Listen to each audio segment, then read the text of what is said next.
vous. Et avec votre esprit. Évangile de Jésus-Christ selon saint Marc. Gloire à toi, Seigneur.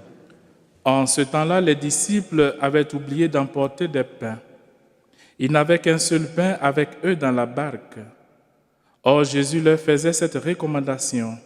Attention, prenez garde au levain des pharisiens et au levain d'Hérode.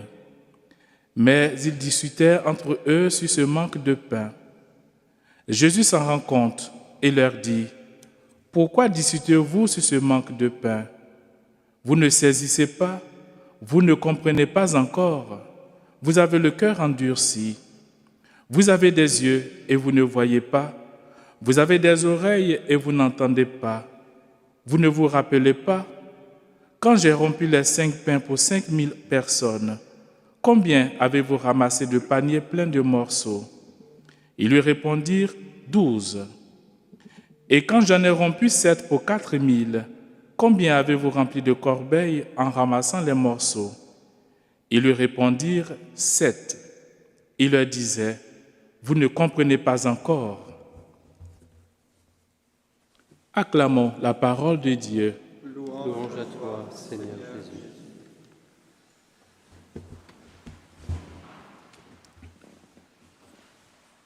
Alors aujourd'hui, Jésus laisse un peu tranquille les pharisiens, mais il s'attaque un peu à ses disciples qui aiment bien, châtient bien, dit-on. Il s'attaque à ses disciples, ceux que lui-même a choisis pour l'accompagner, pour l'aider dans sa mission. Il leur donne un avertissement. Attention, prenez garde, méfiez-vous, attention. Dans le domaine sportif, on pourrait dire, il donne un carton jaune, voilà, un avertissement pour dire attention, on va doucement, sinon après, ce serait un carton rouge, expulsion. Attention, méfiez-vous, prenez garde du levain des pharisiens et d'Hérode. Alors on comprend qu'aujourd'hui, les disciples du Christ n'ont pas bonne réputation aux yeux de leur maître. Mais essayons de comprendre un peu qu'est-ce que c'est que le levain des pharisiens et le levain d'Hérode. Qu'est-ce qu'ils ont en commun, les pharisiens et Hérode? Qu'est-ce qu'ils ont en commun? Tout simplement, ce qu'ils ont en commun, c'est que ce sont des gens qui ne font que demander des signes. On veut des signes, on veut des signes, et ils réclament toujours des signes. Et quand Jésus fait un miracle, ils disent, oui, on a compris, tu as fait ça, mais est-ce qu'il n'y a pas un autre signe pour nous aider à... Et Jésus va multiplier le pain. Il va donner, ils vont manger. Oui, d'accord, tu as fait le pain, on est d'accord, on a bien vu, mais tu ne peux pas trouver autre chose mieux que le pain, un autre signe. Ils demandent toujours des signes.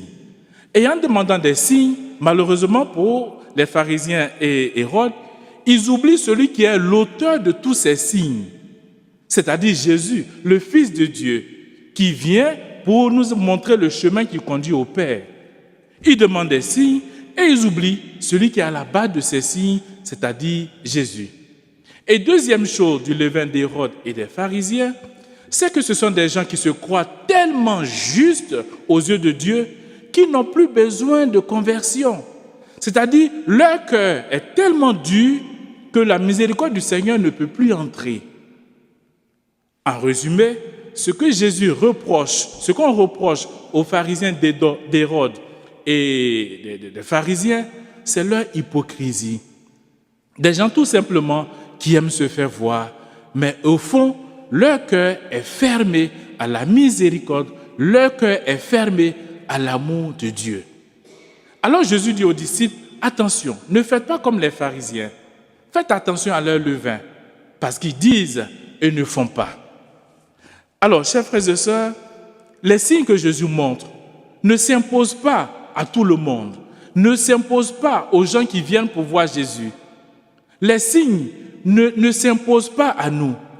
Tout simplement, quand Jésus fait un signe, c'est pour nous montrer le chemin de la conversion, tout simplement. Mais ces signes ne s'imposent pas à nous et ne nous obligent à rien du tout. Mais nous, tout simplement, voilà le chemin qui nous amène tous à la conversion. Alors, demandons tout simplement au Seigneur d'ouvrir notre cœur, d'ouvrir nos yeux à la grâce, Quelle est cette grâce que nous voulons demander au Seigneur aujourd'hui?